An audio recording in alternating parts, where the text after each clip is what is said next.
Hey, so it's Majin Bob, and I know this has been a little bit of a long time, kind of hearing my voice and whatnot, and that's mostly because one, a lot of the videos, um, they've been kind of, in my eyes, rather stale, and not only that, for the past couple weeks, I've been, I've been getting hit by a lot of allergies, so allergy season is starting to come back.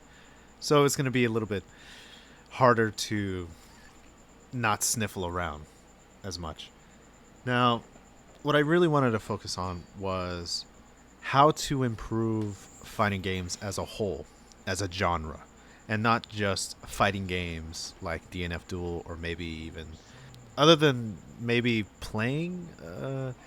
DNF Duel is probably the only one I'm interested playing in. Watching, I'll watch, you know, a plethora of them. It doesn't really matter to me. Now, I really wanted to focus a little bit on what is it that we need to do as not only fighting game enthusiasts, but people who just enjoy watching fighting games, right? How do we support it? Well, most of the times we have to buy the game, right? How is it that just buying the game allows someone to have fun with it? Not all the times does someone play a fighting game to relax. Not all the times does someone play a fighting game to unlock something. A lot of the times back when, the PS2 era and, unlocking hitting characters within a fighting game, that is long in the past. So, what do you do in a fighting game? In today's kind of climate, what do you do in a fighting game? A lot of it just revolves around the competitive side of it, which is fine because, that's where fighting games was kind of brought up, was just the competitive aspect. But in today's climate, in today's market, that's not going to fly very well. And the reason why is because you need player population. Without any kind of player population, your game just dies out, as DNF Duel has kind of, well, showcased. The other thing is that you need a big thing you really do need is some kind of player progression. And I don't mean this as like a skill progression type of thing where a lot of people would confuse it as, oh, well, you have to get better. No, no, no, no, no, no. That's not necessarily the point. Other than just trying to get better, there's a lot of people out there who don't care about getting better. What do they do in a fighting game? Some of them just like to, have fun, pressing buttons. They don't really care about winning. They just want to do something cool. They don't really care about that. And so the question still remains, what do you do in a fighting game? And many times it's nothing. A lot of the times it's really nothing. I remember, when I was playing with my friends or some of my family members, we would have a game, a fighting game where we would just make up a rule where, oh, you want to do this? Okay, let's not block. Okay, let's do this. How about we just put put me at like 10% health and try to win, right? Something stupid. Most of the times we play something stupid. And Mortal Kombat 9 was one that really did kind of push the narrative of single player fighting game content, where you had the tower, the 300 challenge tower, which was that was crazy to do, honestly.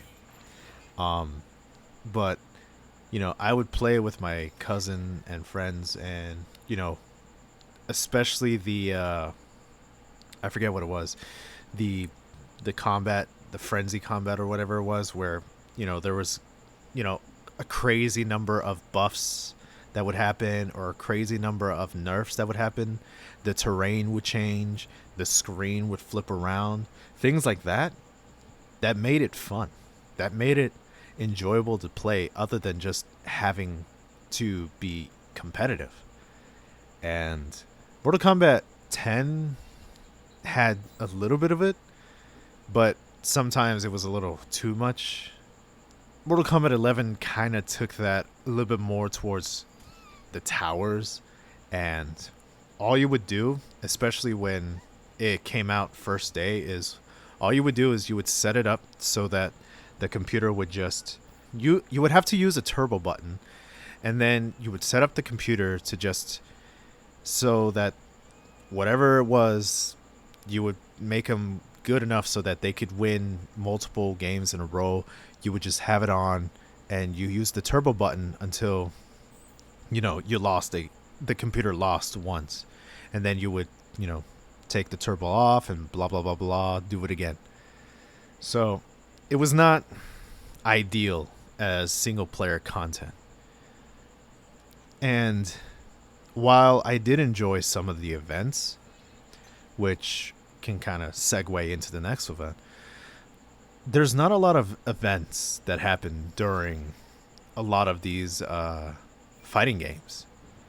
It's kind of weird that I know Street Fighter V had a lot of events that they do, but there's nothing refreshing really about them sometimes. Yeah, they have, Halloween costumes. They would have Christmas costumes, but they wouldn't like cycle it through, right? Which I think would be kind of interesting is to have, if you're going to have two different types of currencies, have one so that, as you're playing, you accumulate it and then you can spend it on those Halloween and holiday type of costumes, right? So one of the things that kind of does annoy me is that many fighting games don't have events. Street Fighter V was kind of an outlier. Mortal Kombat 2 was also an outlier with their events. I'm not too sure if Strive had any, or Guilty Gear I should say, but many times a lot of these fighting games, they don't really have anything else except a new character coming in. Oh, Dragon Ball Fighters. Yeah, that's true. Dragon Ball Fighters also had some events, but those were like raids, I think. They weren't really like events. At least I don't know about that. But you want to keep your player base as high as you can, right? And I do think maybe just because you have different games, that doesn't mean you can't learn from the creativity that these developers have so that they keep their player base. So, for instance, if we're talking about Fortnite, or if we're talking about anything that's popular like Minecraft or whatever, you have a huge player base because of, not only because there's a lot of creative freedom to some of them like Minecraft, but you have also the simplicity of, hey, there's an event coming out. Hey, there's a guest character coming out. Hey, look what's going on in this event. And a lot of fighting games really don't get that. I do think part of the reason why that happens is because of this interesting stigma that fighting games have. And honestly, the stigma that fighting games has is kind of, it's a little bit on the public perception of it's too hard, and a little bit of fighting game salty people kind of scaring away the newbie, and that guy's like, hey, you gotta do this kind of move, man. You gotta use pretzel motions, man. It's like, come on, dude. What are you scaring the kid for? A lot of people, they will do that mostly because part of it is because, hey, I had to go through a lot of hardship. Fair enough. But that doesn't give you a good reason to just scare someone away because, oh, you need to have a hard time because I had a hard time. Now, sometimes, you're just kind of pulling someone's leg. I understand that. I do that a lot. But that type of stigma sticks with a lot of the player base, where now a lot of people who would have come in, now they're kind of scared and timid to get in. And a lot of fighting games have been dumbing down a lot of the motion controls. And what you see is that a lot of these players, they never really cared to get better, and they never cared to really play the game in a way where they just pick it up and then they leave because they got boring. And the reason why it got boring is because, well, there's just nothing else to do. Fighting games have never changed because the true core of fighting games has always been, hey, one on one, I'm going to beat you down. All right? And I'm going to use this character to do it. That's it. You see that life bar? All I got to do is just drain that. You use these buttons to do punches and kicks. That is it. That is a fighting game in a nutshell. No matter what, it is about the mentality to fighting games that really does dictate if someone's going to stay or if someone's going to leave.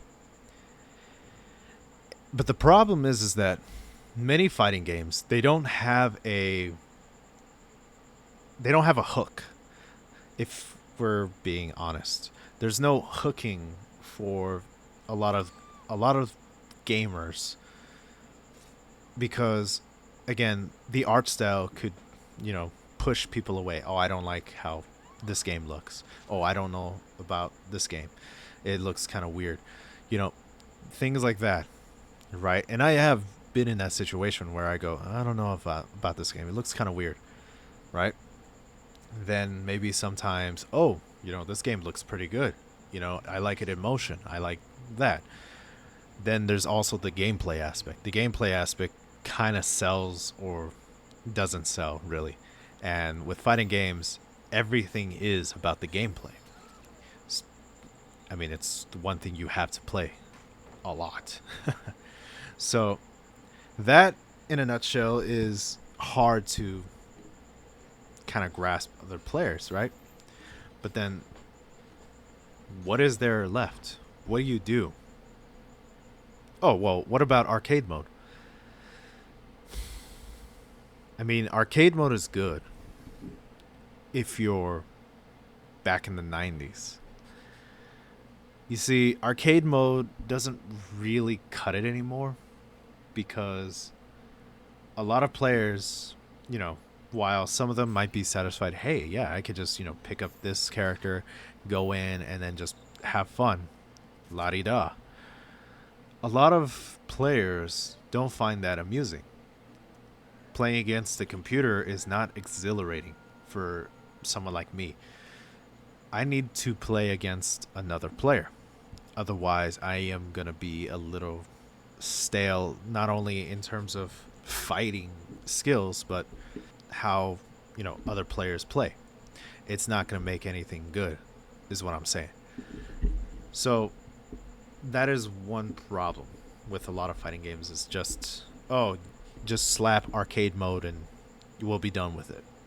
That doesn't really help anymore.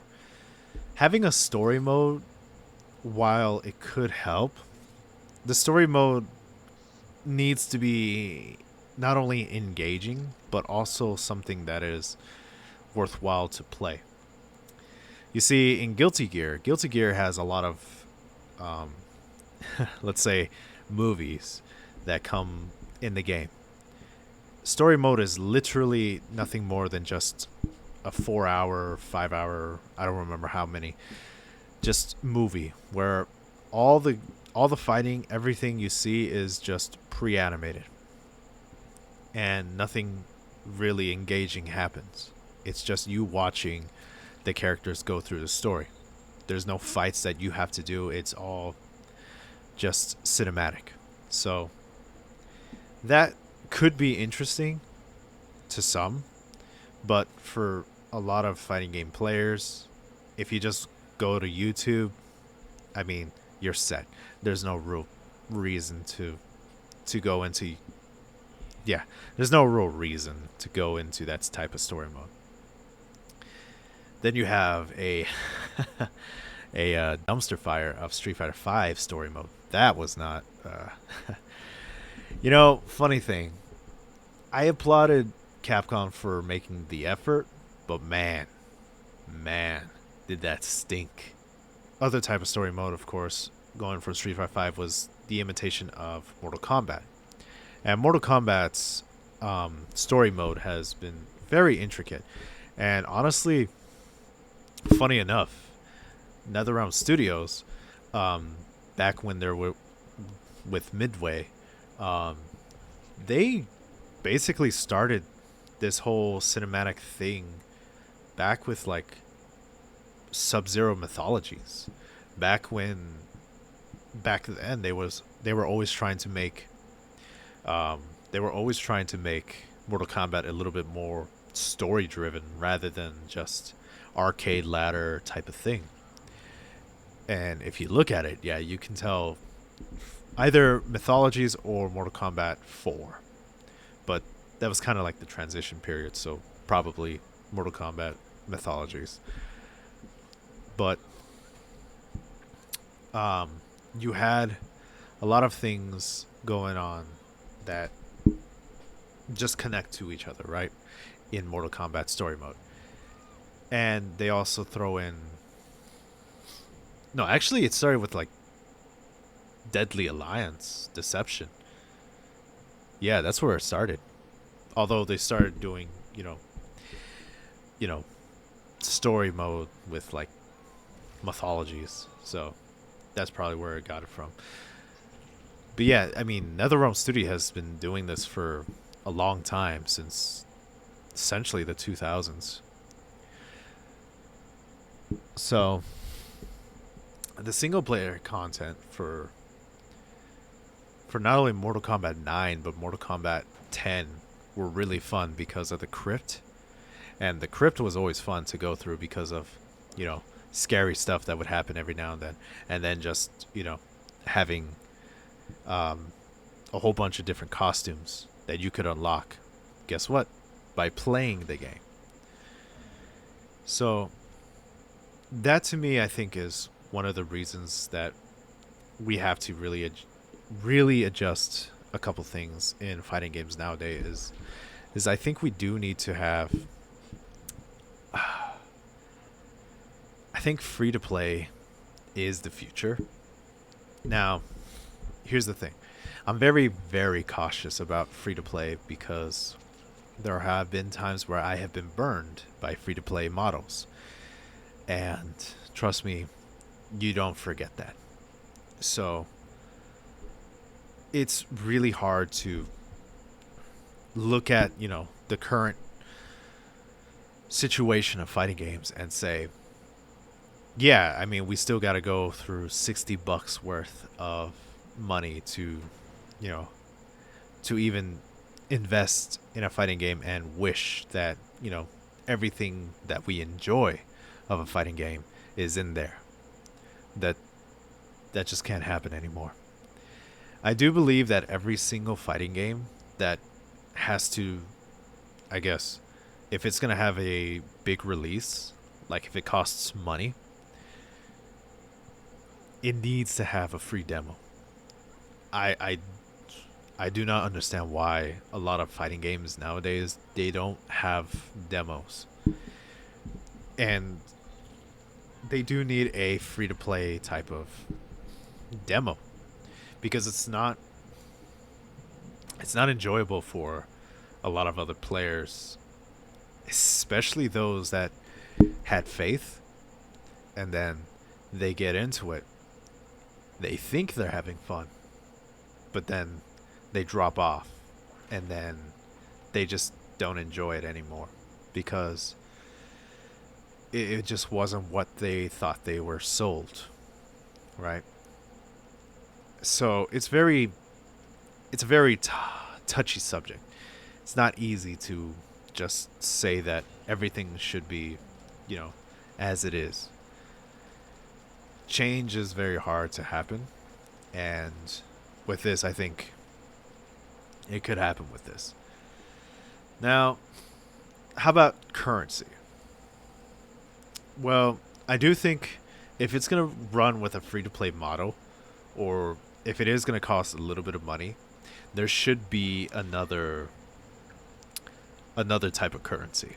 It really does need another currency. And the reason why is because you want the player to have a feeling of progression where they're doing something. And that is very important because there's a game that I've been playing called Dead by Daylight. And I have about 45 hours, give or take. And I have accumulated a lot of points, right? Within the 45 hours, I was able to unlock another character without having to pay for any other extra charges. And that is something that I was delighted in hearing. Not only that, there has also been talk of the developer side about future stuff going ahead. Guess what?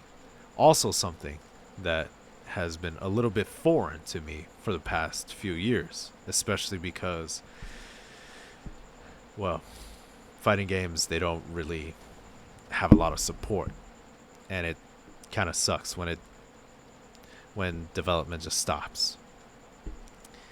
A lot of the problems I see is that a free to play model, it isn't if it's not held in check, is going to be taken advantage of by someone. Someone could take advantage of it. That's why I'm very cautious of it. The other thing is that there does need to be a little bit of a balance between, something eventful happening, but also balance, right?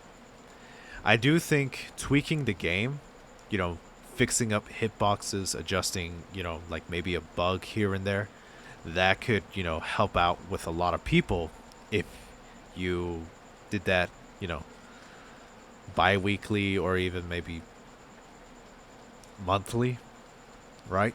And then for huge balance updates, right? If you're talking about like nerfing a character or buffing a character, that could take, a month and a half, right? And that way it feels a little bit fresh, right? Because you want the balance to be not set in stone. So you want to see how the balance kind of settles down. You want to see how every character is either buffed or nerfed during and after the patch.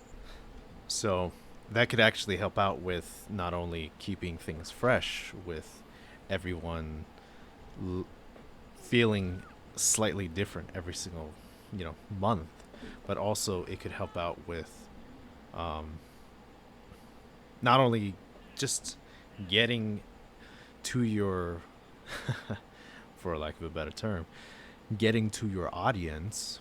It could help out significantly with retaining your audience because it does allow you to, hey, I'm being listened to, these people are listening to me, I want to support more. So it doesn't have to be as a short of a time as I said, but when people are leaving your game, it's noticeable. And honestly, it's a sign in a whole different way that your game is not as good as you think it is. There's something wrong with it. You need to change it. So hopefully down in the line, fighting games can be a little bit more open because not a lot of times do we get a good patch note or do we get a good, you know, anyone talking to the players, really. It's just a survey. It's, hey, how were you having fun? What's going on? You know, that's all basically it is. It takes a little bit more than that. So that's all I really had to say, honestly. And I know I'm showing not a fighting game. I understand that. But it's mostly because, well, one, again, I think a lot of my content has become a little bit stale with fighting games, especially because it's getting harder and harder to be motivated to play DNF Duel. So hopefully that can change with later updates. But anyways, I'm going to take a little bit of a break from YouTube, mostly because I want to make other content, not just fighting game content. And to do that, it's going to take a little bit longer for me to get into making it, which means it's going to be a little bit longer of me going on. You know, it's not going to be 3 videos a week. It's going to be a little bit more like one a week. So I'm not too sure if I could keep up with that too much, because I would be, because if I'm going to be doing what I'm doing right now, I'm going to be running out of footage rather than I'm going to be burned out. I'm not necessarily burned out. It's more like I'm just focusing where I want to go with my projects is what I'm doing. So that was all I really wanted to say, honestly. So if you enjoyed the video, hey, thanks. Leave a like, leave a comment if you want. And what are your aspirations for what a fighting game should have, right? So thanks for listening, and peace.